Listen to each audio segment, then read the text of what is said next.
Hi, I'm Kristal Hart, and welcome to the Kristal Hart Show.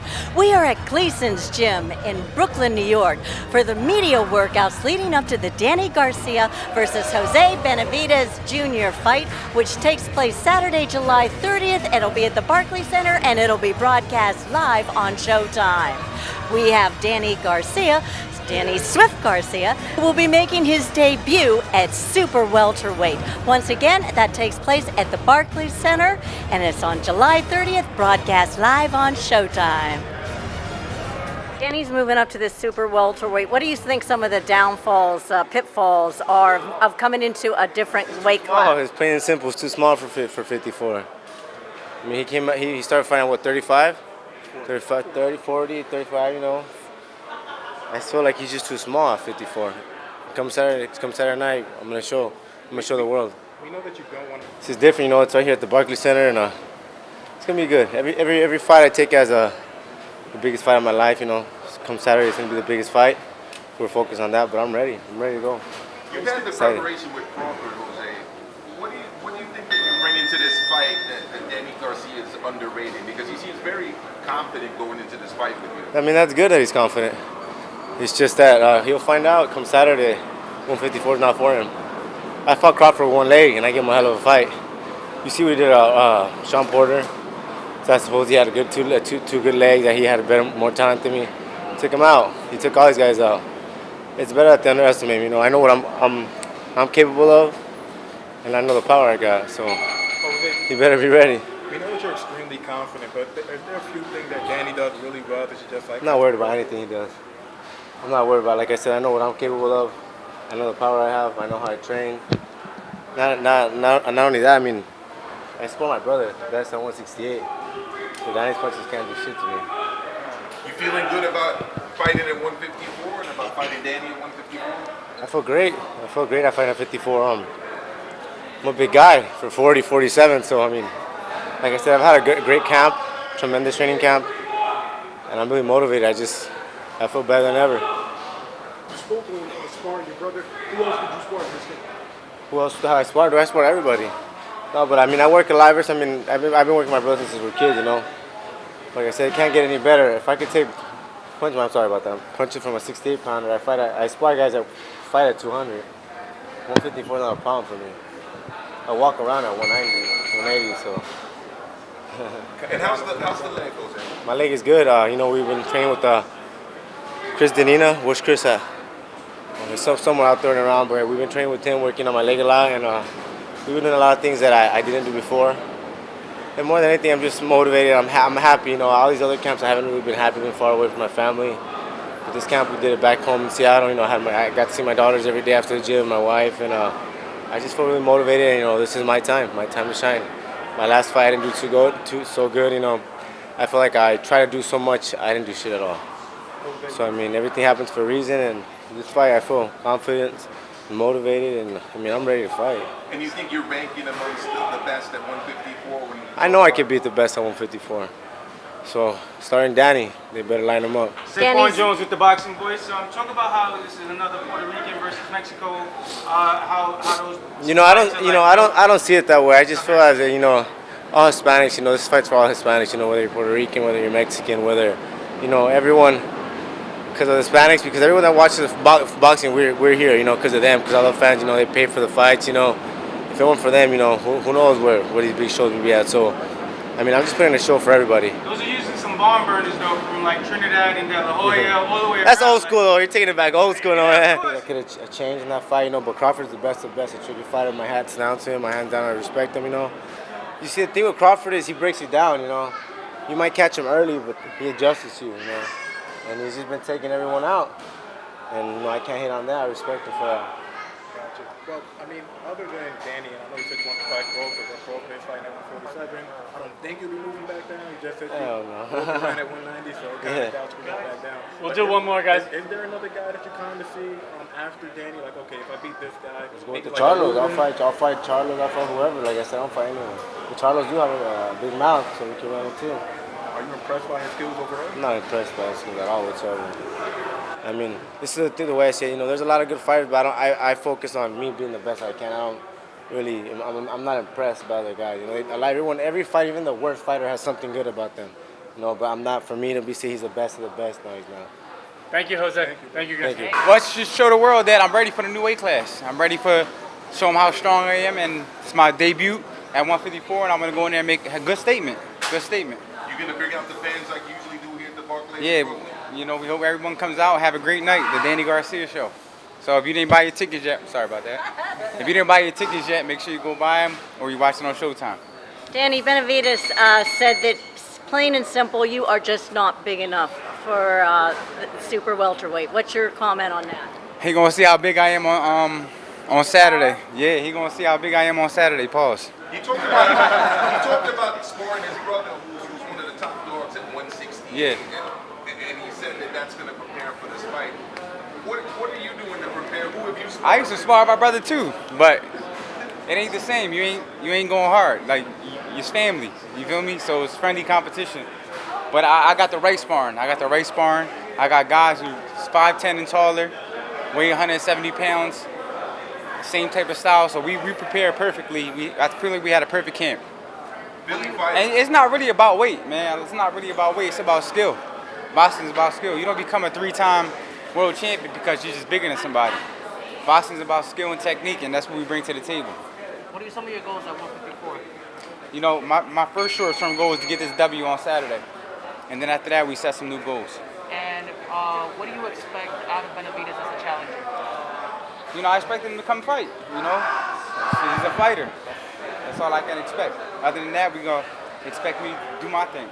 Do you think that you're the biggest hitter that he's ever fought? He has fought Crawford, but you think you're his hardest puncher he's ever fought? Definitely. He's going to feel it on Saturday. You really feel good at 154, man. I was looking at you in the ring. You kind of look like you're on weight right now. Yeah, I'm close. Do you feel really good physically? Believe it or not, I still got to lose a few pounds. So when I rehydrate, you're going to see how really strong I look. But I feel good. 154 is a good weight class for me, especially at this time of my career. I feel great. 154 is really competitive, Danny. You got obviously Charlo, Tim Tszú's making noise. It looks like those two are going to take each other. What are your thoughts on Tim Tszú and Charlo at 154? That's a good fight. I'll probably have to go with Charlo. What have you done different in terms of preparing for this fight, 154? More strength and conditioning, more stamina, more running, more sparring. This the most rounds I ever sparred in the camp. So everything we did it more. We was happy doing it. Champ, what were you able to learn about yourself from your last performance? You know, you learn something from every fight. Spencer's a good fighter. I felt like we had a good 12-round competitive fight. He had his bruises, I had my bruises. And I'm here. I'm still here, as you can see. Hey, Danny, is the motivation 100% there? I'm only asking because you've been a champion 2 weight classes. You might be a Hall of Famer. I've checked out your Instagram where you're jumping off yachts. So it's kind of like you've been having a lot of fun, man. Like, is the motivation 100% there? Believe it or not, that's what actually motivates me now. My lifestyle. My lifestyle motivates me. You know, I came from the North Philly. My first motivation was to get out the hood. You feel me? I did that. And then my second motivation was to buy my mama house. I did that. So now it's just having fun with it. I'm doing what I love to do, fight. But that doesn't mean that you have so what's your motivation now? I guess it is to be my motivation is I just love boxing. It's my passion. It's what I like to do. Champ, you've invested in a lot of businesses outside of boxing. How do you stay focused in the sport while managing those businesses? You gotta have a good team. I got my dad helping me. I got property managers. I got people who look after my finances, like wealth management, stuff like that. So you gotta have a good team because if you don't, it's gonna be too much for you. Do you think the weight cut at 147 was holding you back a little bit? I remember you said before that Canelo really became who he is when he started moving up in weight. Right. Do you think, dropping down to 147 might have been holding you back because you're kind of a big guy? Definitely. I felt like I was definitely shrinking myself down a lot. I thought it would benefit me because I'll be stronger, but I really wasn't filling out the way I thought. I wasn't feeling my best come fight day, like strength-wise. At no point? Some fights I did, some fights I didn't. It's like a timing thing. But I would have to say every day I came to the gym and I came to spar, I felt good at this weight. When do you kind of know, like as a fighter, is it like when you're going through camp, you just like, or is it on fight? I mean, just like something don't feel right? You just know, you gotta listen to your body. Especially if you've been doing it for a long time, you gotta listen to your body. And you just gotta listen to the signs. And your body tells you to do this, you do it. We'll do 2 more, guys. Some more Yeah, you questions? see this one going the distance? We want to knock him out. We want to knock him out. But we're ready for 12. What round you think? I want to knock him out in the 7th round. 7th round? Yeah, because I know he's going to be in front of you. So Are you impressed with anything that he does as a fighter? I respect everybody who steps in the ring, you know. I know you respect him, but is there anything that he does that's particularly impressive to you? You know, I gotta see. You know, it's easy to watch tape, but then it might be a different situation when you step in the ring. So I gotta go in there and make adjustments. Thank you, Danny. Danny's moving up to this super welterweight. What do you think some of the downfalls, pitfalls are of coming into a different weight class? Oh, it's plain and simple. It's too small for 54. I mean, he started fighting, what, 35? 35, 30, 40, 35, you know. I feel like he's just too small at 54. Come Saturday night, I'm gonna show the world. We know that you got. Angel Benavidez said that Angel, gracias. Nos vemos. Benavidez said that plain and simple, he felt that Danny was just too small for super welterweight. So what is your reaction to that? Is he a giant? He the same size as Danny. When you're in the ring and you look a man in the eye, you eye to eye with a person. Size don't matter. His skills matter. And he surely ain't got no skills to hurt Danny. You gotta understand, look at his resume. Danny he's 36-3. Okay, 3 was suspect. You know what I'm saying? Now, he got 26-1. 26 that you know nobodies. And 1 that you know that beat him. It was Terrence Crawford that you know. That's it. Then he got 14 world titles under his name, defended 14 champion, clear champion. Matisse was no washed up old man. Okay, Kendall Hall, when Danny fought Kendall Hall, everybody was running from Kendall Hall. He was putting people on ice on top of the road. He was icing everybody with a hook. And Danny fought him and went toe-to-toe with him. Danny fought for this. Nobody gave us nothing. If anything, we giving him the opportunity. And he definitely ain't beating Danny Garcia. And he can say whatever you want to say, that he's for a bigger guy, monsters, big brothers, cousins. At the end of the day, he got to see Danny Garcia. And he ain't no giant. And if anything, we David and Goliath. Throw that right, back. Whose wife did it? Whose wife did it? La mujer de quién?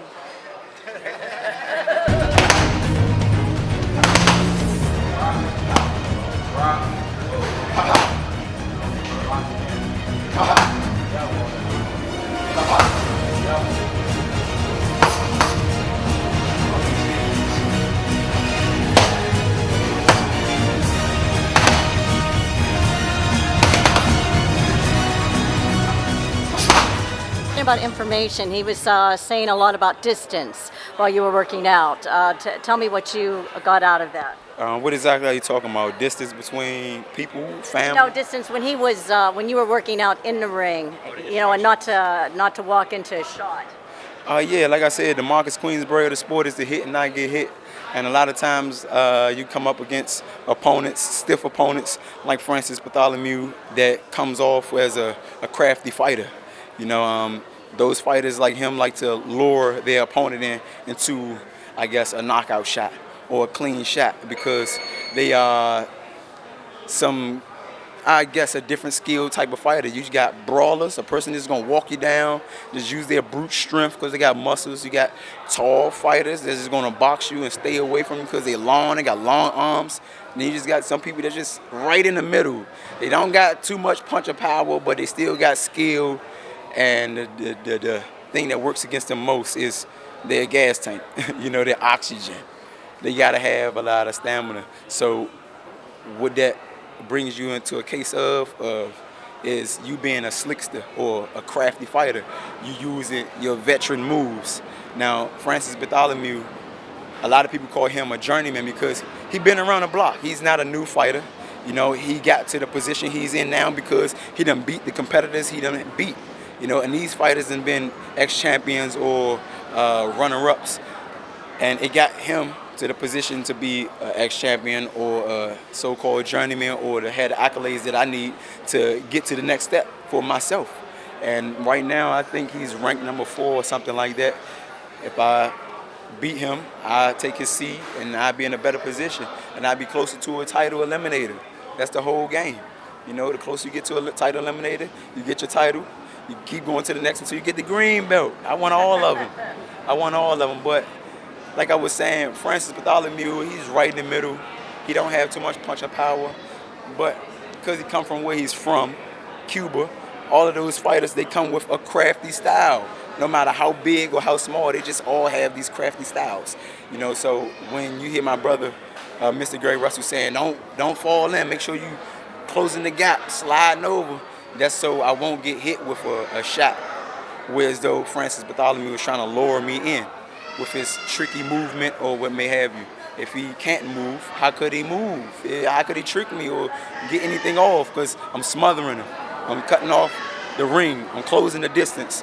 Those type of things is going to be a key factor in this fight. We just make it look easy. You know, we work hard, we train hard, and we got to follow these instructions. We just make it look easy. That's going to play a big deal in this fight, you know. It's going to be real helpful.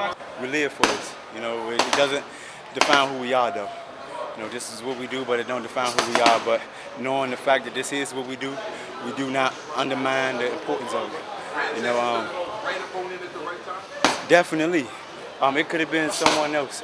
He got the right credentials that I need as an opponent to go up against and put myself in a better position. My whole objective is to clean out the 140 division. Clean out the 140 division, have all of the titles. At that point, then we can either move down or move up. You got some Devontae Tank Davises, he bouncing up and down. You got some Devin Haney's. You got some Ryan Garcia's. You got Josh Taylor, he at 140. I'm shooting for him. Of course, if he still got all of the titles, definitely. You know, his last fight was shaky. He got put down and everything.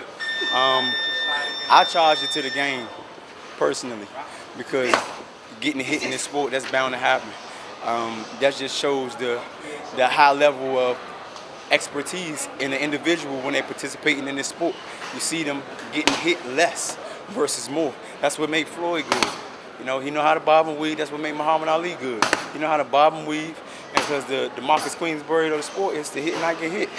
But the more you learn, I guess all of this stuff becomes second nature.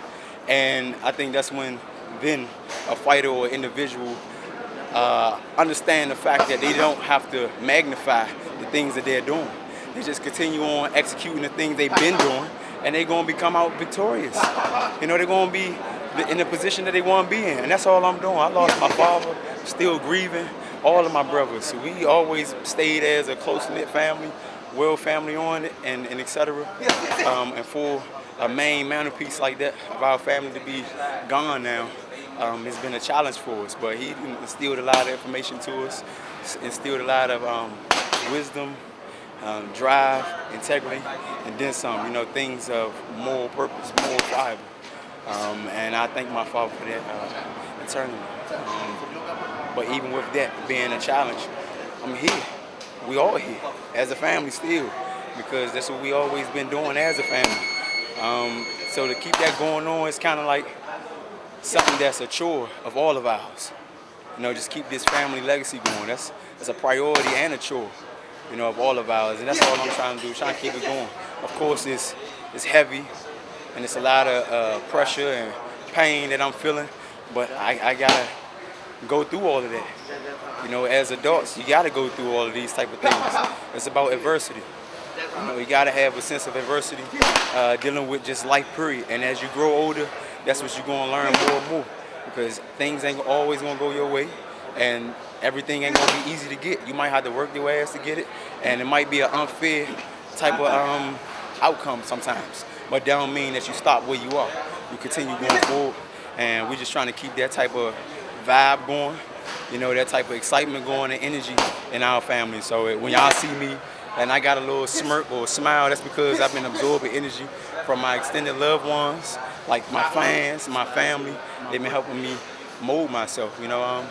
Coming to 30th, I believe y'all gonna get the show that y'all been interested in seeing. So I'm just looking to become victorious, be dominant at the 140 division. Next thing you know, I'm taking over other weight classes. What about your brother as lead trainer now? What are your thoughts? It's a good thing. I wouldn't want to have no unfamiliarized person in my camp training me because, like I said, that'll do not a greater deal for me. I had to be adversity even more to a different level because this is a person that I don't know at all, but yet I'm giving him my blind trust in a dangerous profession. You know, in my sport, people die. People get hurt real badly. They go to the hospital and then some because that's what this profession brings. It just comes with it.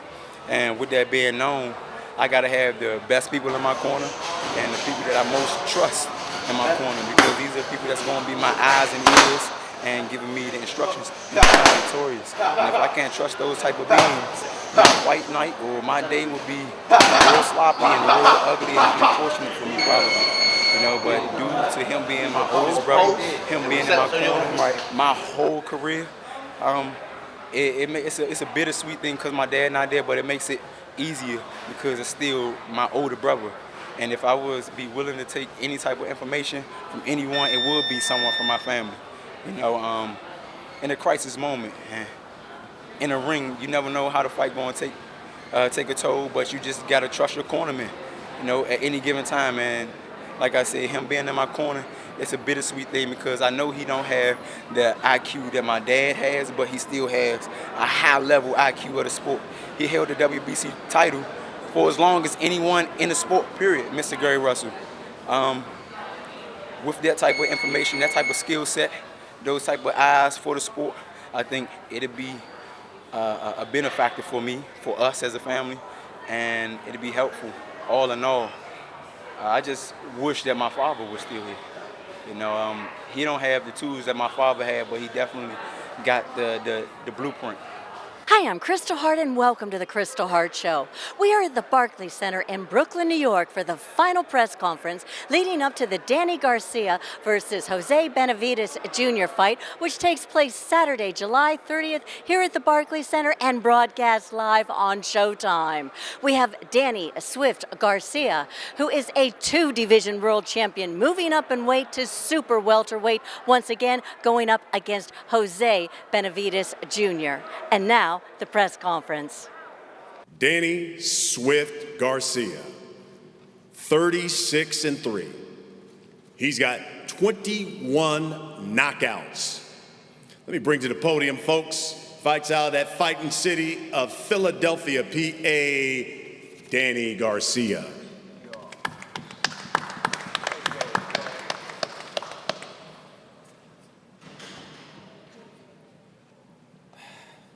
First of all, I want to thank God. You know, without him, none of this would be possible. I want to thank Al Heyman, Team Garcia, my dad, Showtime Boxing, and everyone who made this event possible, and the media. Thank the media for coming out. But you know, it's been 19 months since I've been in the ring, and I just been enjoying my life in and out the ring. You know, spending time with my family. You know, traveling, doing different things out the ring, but still staying in the gym. You know, during that 19-month layoff, I was still in the gym. I trained with Primetime in Miami. I trained with Cool Boy Steph in Philly. You know, so I've been staying in the gym, staying running, between having fun and listen, it don't even feel like it's 19 months. It feels like, to be honest, it feels like I never left. I had a tremendous training camp in Philly. Sparred hundreds of rounds, ran hundreds of miles, did everything we were supposed to do, did conditioning, and my body feels great. My body feels great. I knew after the layoff that I was going to come up to 154 pounds, so I just let my body get bigger. I built more muscle.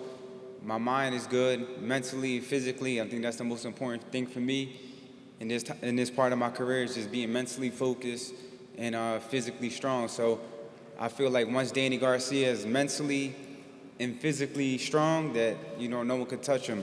And I proved that before. I had a great camp, you know, and I'm just excited. I'm excited to be back at the Barclays Center for my 9th time.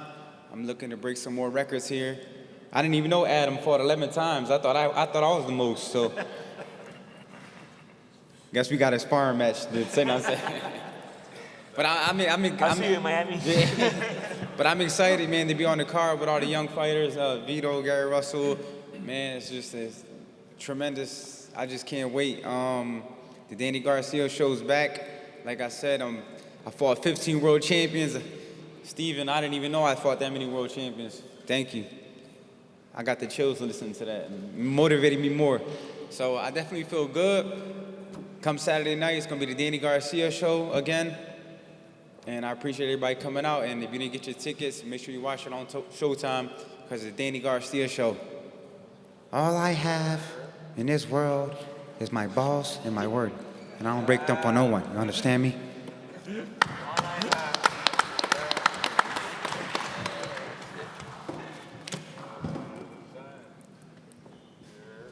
And his opponent, Jose Benavidez Jr. 27-1-1. He's got 18 knockouts as well. Talk about power puncher. Jose Benavidez Jr.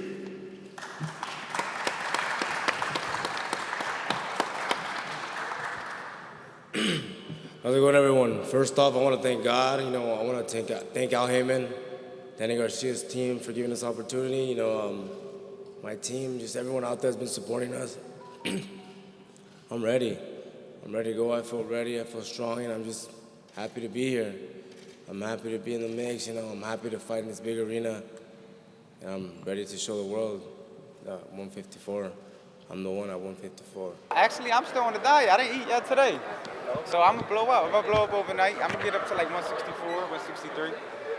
Facing some of these bigger guys, do you think you're going to show off some of your boxing skills, some of your jab? Definitely. I think you're definitely going to see my speed and my foot movement. It's going to play a big key. So what can your fans fulfill who've been following you all this time? What can they expect on Saturday? And is this a revival of Danny Garcia? Yes, sir. We're going to go in there and do what we do best and get this victory. Tomorrow's the day, the big weigh-in. How's the weight coming? Danny already said that he hasn't ate yet. So. Oh, I feel like even though when you're on weight, I still don't need. I just want to, and I spit gum. I have a habit of spitting gum, even though I'm on weight. But it's gonna be great to get on weight, get on scale, and get something to eat. I have to work my jab, like I said, work my jab, work my distance, and just those punches. What I mean by bigger guy is I am physically bigger, but dude, I spar my brother who fights at 170, 168. I spar guys that fight at 190, so those punches ain't gonna do shit to me. And I'm Kristal, Hart reporting from the Barclays Center here in Brooklyn, New York. Hope you've enjoyed the show. Thanks for watching, and we'll see you at the fights.